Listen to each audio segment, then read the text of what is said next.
Kaagad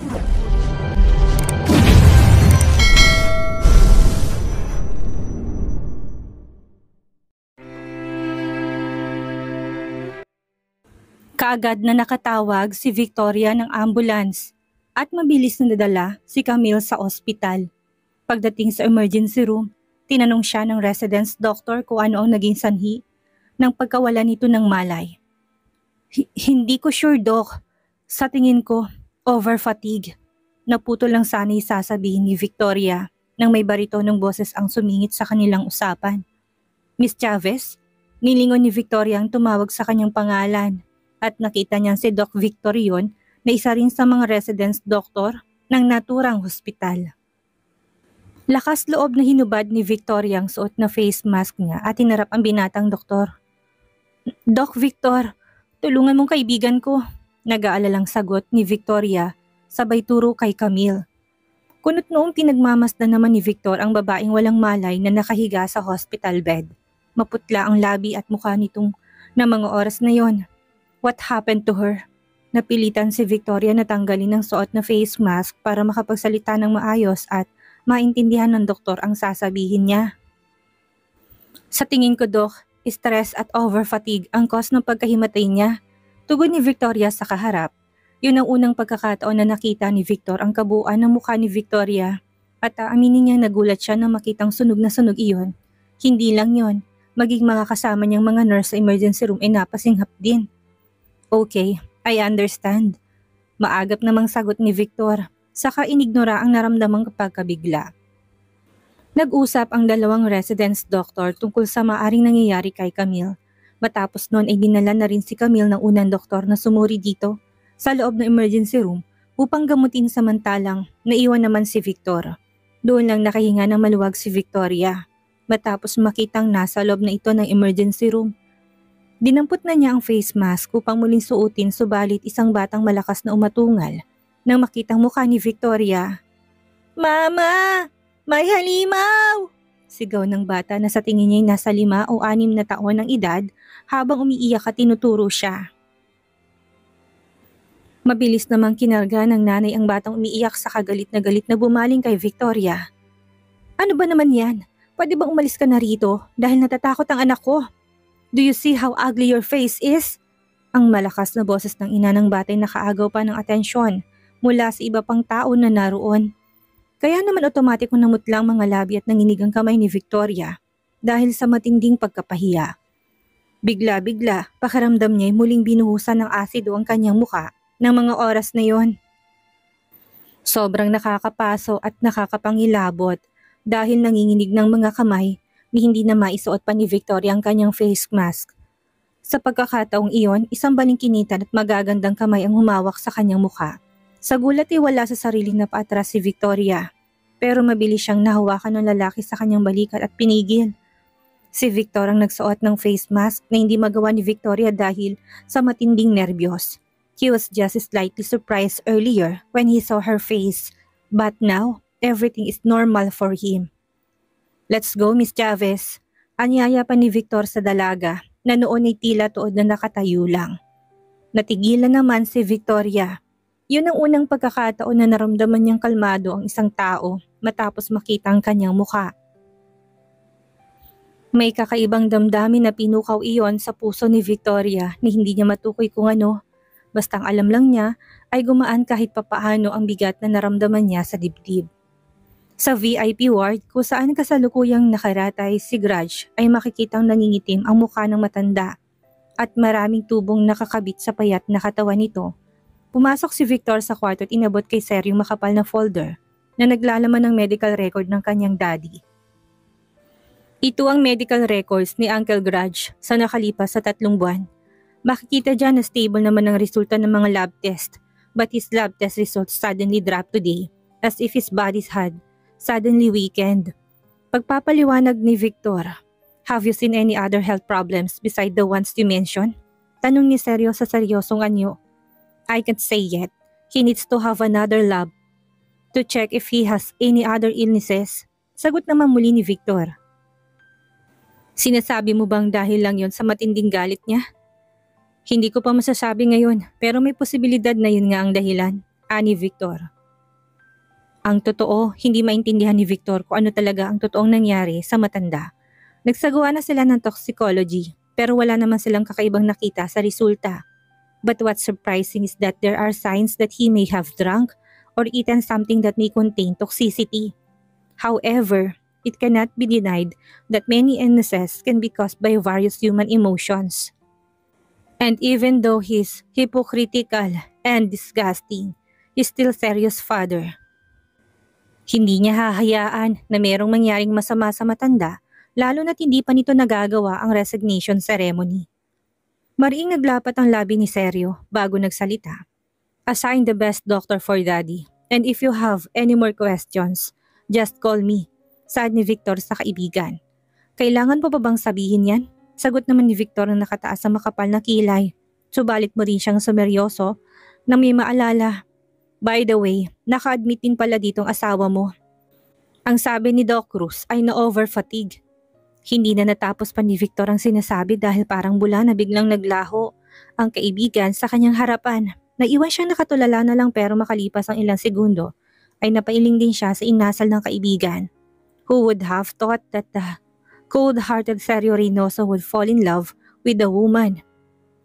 Sa pagmamadali ni Sergio ay halos mabangga na niya si Ursula paglabas niya sa hallway. Otomatikong kumunot ang kanyang noo nang makita ang babae. What are you doing here? Tanong niya sa kainalalayan ng wheelchair nito.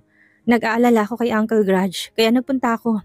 Sagot ni Ursula na kung titingnan ng mga oras na yon ay haggard ng itsura na para bang walang pahinga. Then go ahead. Malamig naman sagot ni Sergio saka akmang aalis na. Subalit pinigilan siya ng babae. Honey, don't go. Why? Do you need anything?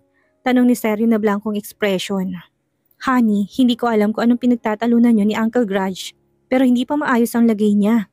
So for the sake of Uncle's health, let's pretend to be engaged until he gets better.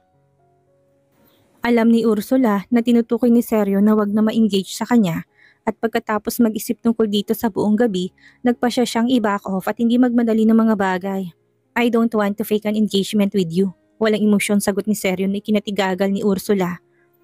Sumama ang mukha niya, binaba na nga niya sarili para sa lalaki pero bakit hindi man lang ito na-appreciate ang lahat? Sergio, pati ba sa akin galit ka? Tanong ni Ursula na puno ng hinanakit. Alam kong alam mo na kaya ako nag-donate ng liver kay Uncle Grudge dahil mahal kita. Hindi tinuloy ni Ursula ang sasabihin dahil alam niyang hindi pa yun ang tamang pagkakataon. Dahil sa mga sandaling yon, ay okupado pa ng ibang babae ang puso nito. Kung hindi ako nag-donate ng liver kay Uncle Grudge, hindi sana ako nakoma at naratay sa kama ng matagal. Hinain ni Ursula na namumulang mga mata at tila maiyak na.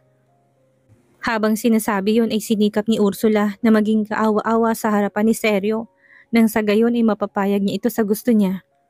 3 years of my life were wasted because of the coma. Then what did I gain? You leave me in the end.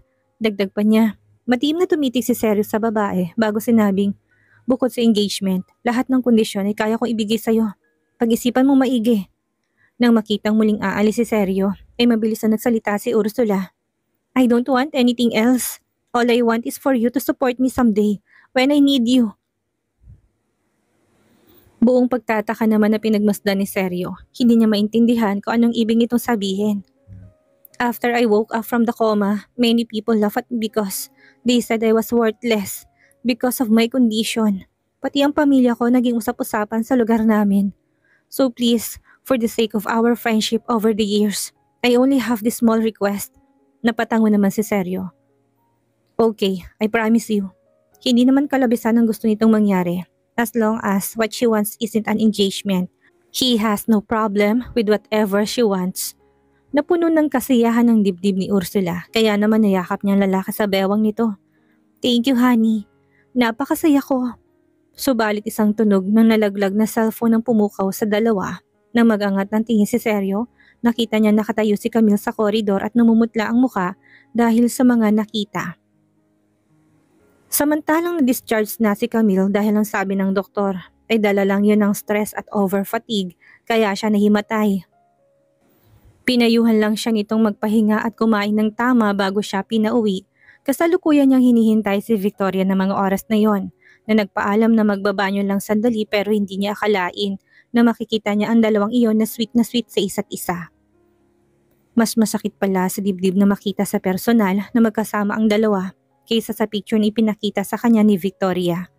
Pakiramdam niya ay huminto ang kanyang mundo habang unti-unting dinudurog ang kanyang puso ng mga sandaling iyon.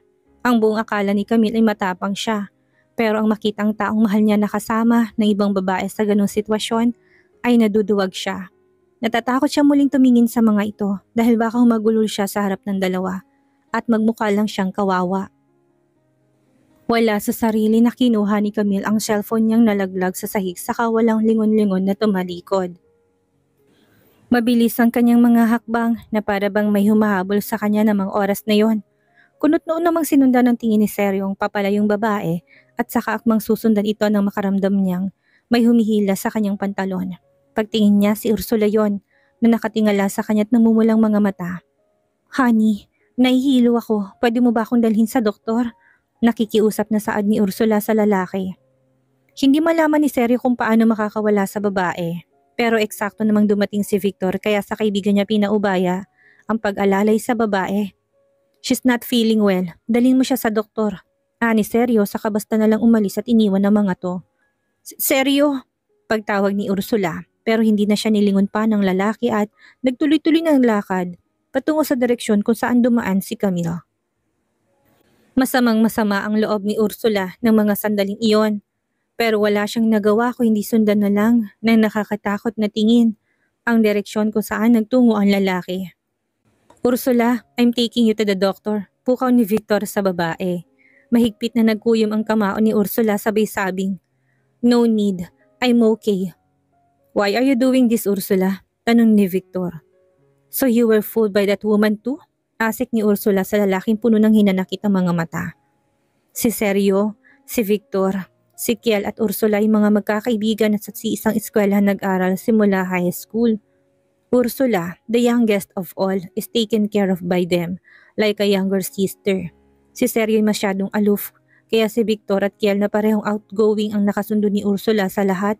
Nang panahong yon, may gusto si Victor kay Ursula na nung ibagamat medyo spoiled brat ay enthusiastic at masiyahin. Pero noong malaman niyang si Seryo yung gusto ng dalaga, ay sinantabi niya ang feelings. When Victor was young, he didn't really know what true love meant. But in his heart, he considered Ursula to be someone special and he didn't want her to go astray. "Ursula, I think you should stop this. Ilang taon na rin pero kung talagang gusto ko niya, hindi mo na kailangan pang magmakaawa ng ganyan." Wika ni Victor sa dalaga. "Ano bang meron siya na wala ako?" Sa halip ay sagot ni Ursula. "I'm very much better than her in everything. I'm beautiful and rich. Ano pa bang kulang sa akin?" Nangihinakit na tanong ni Ursula. "You don't have to compare yourself to her, Ursula. Love is not about who is more beautiful or richer." Sa kaso ni Seryo, wala siyang pakialam kung ano man ang kapintasan ng babaeng yun. So no matter what you say, he won't listen to you. Lalong sumama ang mukha ni Ursula matapos marinig yun mula kay Victor. But Seryo didn't love her in the first place, did he?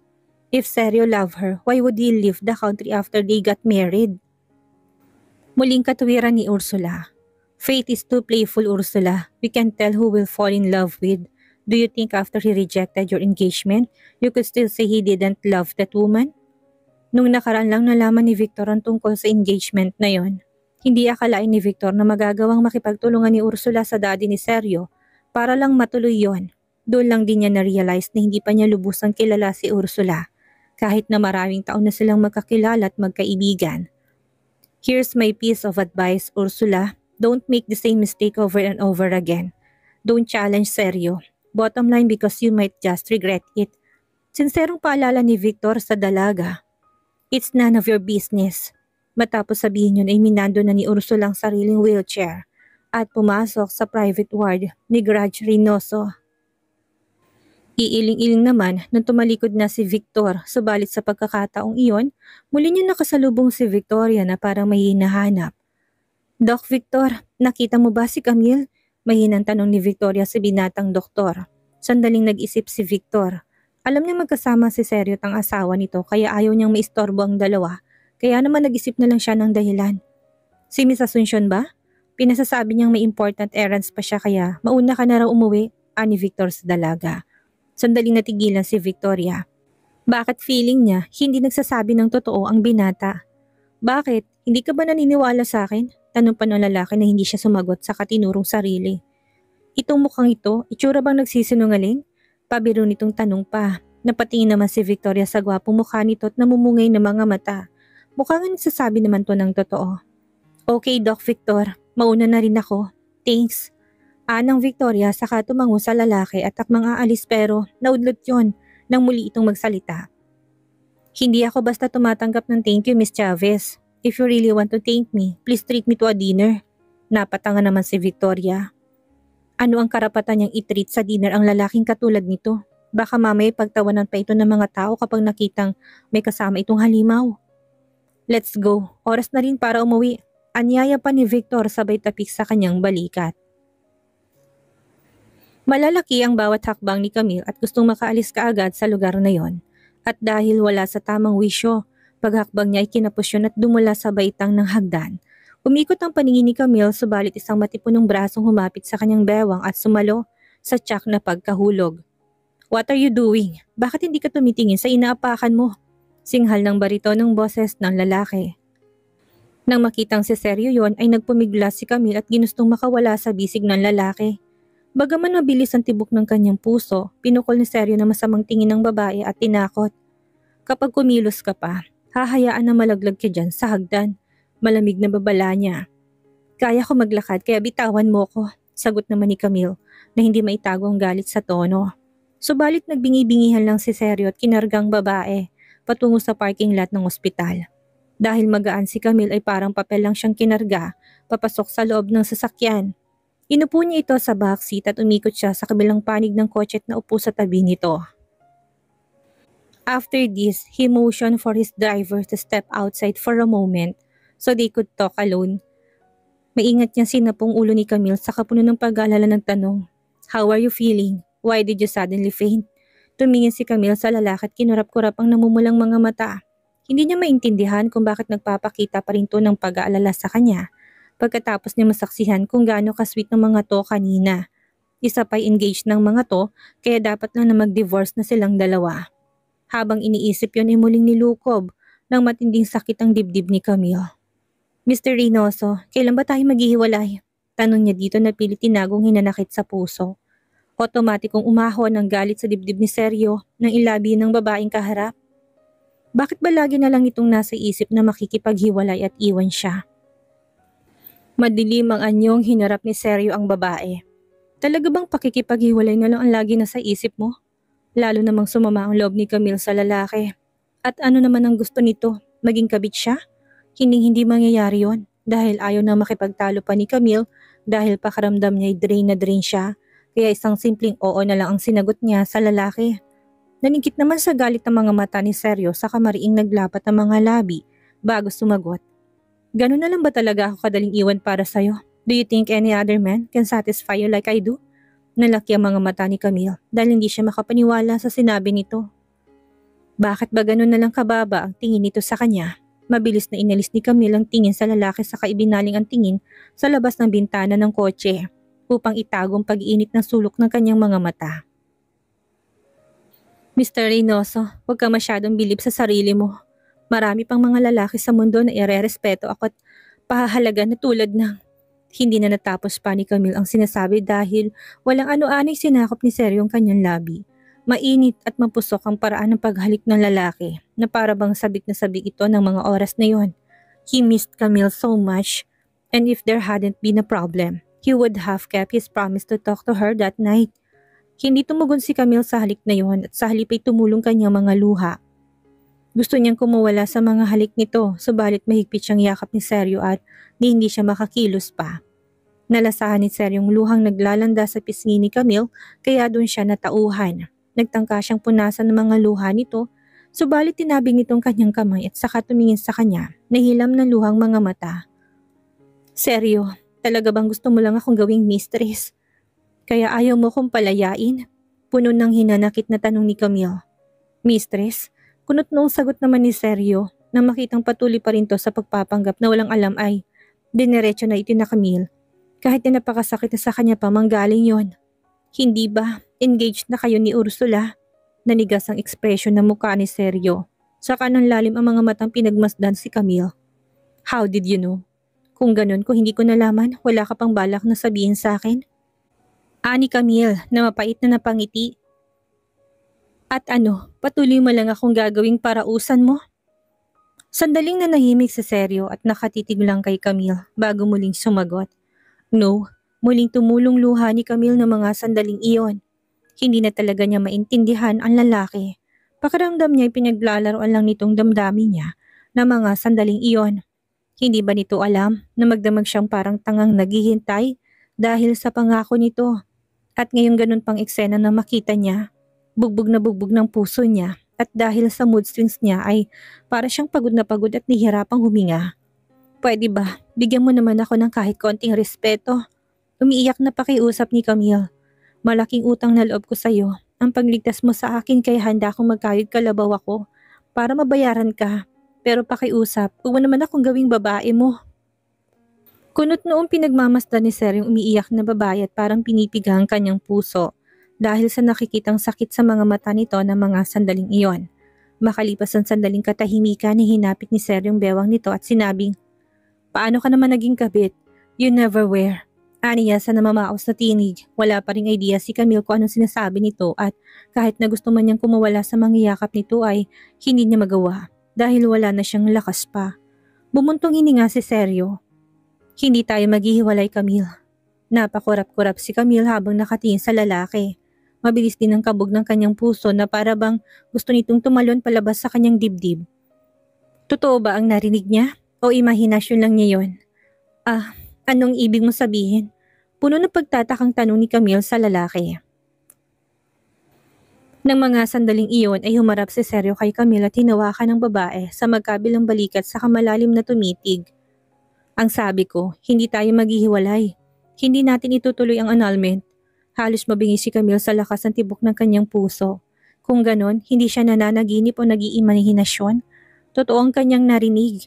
Hindi matutuloy ang annulment. May ilang segundo ring nakatanga lang si Camille sa harapan ni Sergio hanggang sa muli siyang magbalik sa wisyo nang maalalang isang bagay. Pero, hindi ba engaged na kayo ni Ursula?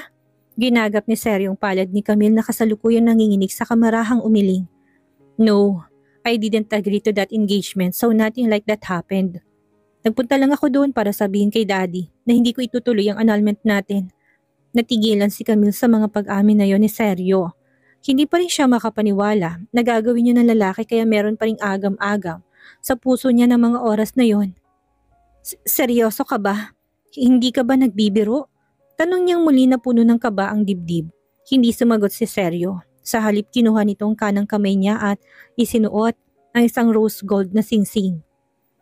Sapat na ba yan para masabi mong seryoso ako?